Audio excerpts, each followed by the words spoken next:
ನಾಡಿನ ಸಮಸ್ತ ಜನತೆಗೆ ಶರಣೆಂದು ಈ ಮೂಲಕ ರಾಜ್ಯ ಸರ್ಕಾರಕ್ಕೆ ಕರ್ನಾಟಕದ ಎಲ್ಲ 224 ಶಾಸಕರಿಗೆ ವಿನಂತಿ ಮೂಲಕ ನಾನು ಮನವಿಯನ್ನು ಮಾಡಿಕೊಳ್ಳುತ್ತೀನಿ. ವಿದ್ಯಾರ್ಥಿಗಳ ಭವಿಷ್ಯ ರಾಜ್ಯದಲ್ಲಿ ಡೋಲಾಯಮಾನ ಆಗ್ತಾ ಇದೆ. ಧಾರವಾಡದಲ್ಲಿ ಹೋರಾಟ ಮಾಡಿ ವಿದ್ಯಾರ್ಥಿ ಮುಖಂಡರು ವಿದ್ಯಾರ್ಥಿಗಳು ಈಗಾಗಲೇ ಮೋಸಕ್ಕೊಳಗಾಗಿದ್ದಾರೆ. ಕಾರಣ ಅಂತಂದ್ರೆ ಹೋರಾಟಕ್ಕೆ ಪರ್ಮಿಷನ್ ಕೊಡ್ತಾ ಇಲ್ಲ. ಯಾವುದಕ್ಕಾಗಿ? ತಮ್ಮ ವೈಯಕ್ತಿಕ ಸ್ವಾರ್ಥಕ್ಕಾಗಿ ಯಾವ ವಿದ್ಯಾರ್ಥಿಗಳು ಹೋರಾಟ ಮಾಡ್ತಾ ಇಲ್ಲ.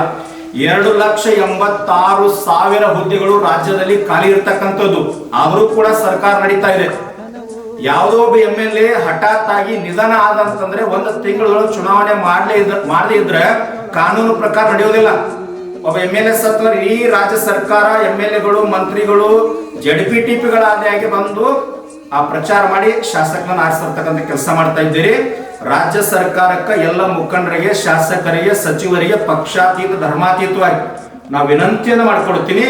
2,86,000 ಹುದ್ದೆಗಳು ರಾಜ್ಯದಲ್ಲಿ ಏನು ಖಾಲಿ ಇದಾವೆ, ಈ ವರ್ಷ ಮುಗಿಯೋದ್ರೊಳಗೆ 1,00,000 ಹುದ್ದೆಗಳನ್ನ ಭರ್ತಿ ಮಾಡ್ಕೋಬೇಕು.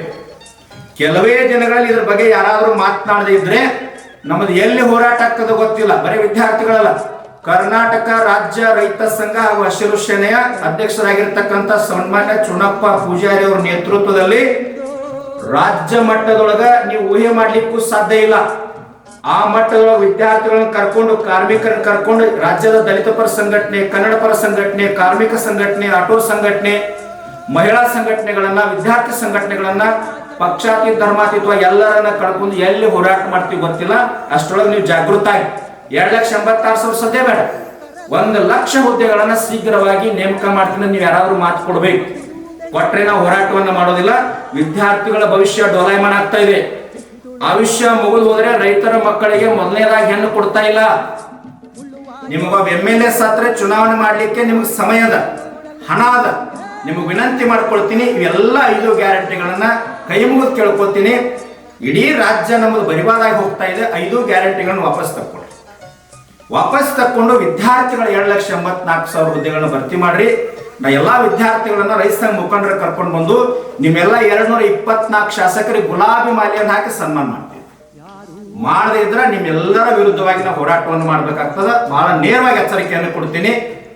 ರೈತರು ಹೋರಾಟ ಮಾಡ್ಬೇಕು, ಕಾರ್ಮಿಕರು ಹೋರಾಟ ಮಾಡ್ಬೇಕು, ವಿದ್ಯಾರ್ಥಿಗಳು ಹೋರಾಟ ಮಾಡ್ಬೇಕು. ಇನ್ನು ಕೆಲವೇ ದಿನಗಳು ಹೋದ್ರೆ ಏಜ್ ಲಿಮಿಟ್ ಹೋಗಿಬಿಡ್ತದ, ಡಿಬಾರ್ ಆಗಿಬಿಡ್ತದ. ನೌಕರಿ ಇಲ್ಲ, ವಾಪಸ್ ಬಂದವರು ವ್ಯವಸಾಯ ಮಾಡ್ಲಿಕ್ಕೆ ಅವ್ರಿಗೆ ಸಾಧ್ಯ ಇಲ್ಲ. ಬಹಳ ಕಠಿಣ ಅದ. ಹೆಣ್ಣು ಕೊಡ್ತಾ ಇಲ್ಲ. ಮತ್ತೊಮ್ಮೆ ನೇರವಾಗಿ ಎಚ್ಚರಿಕೆ ಕೊಡ್ತೀನಿ.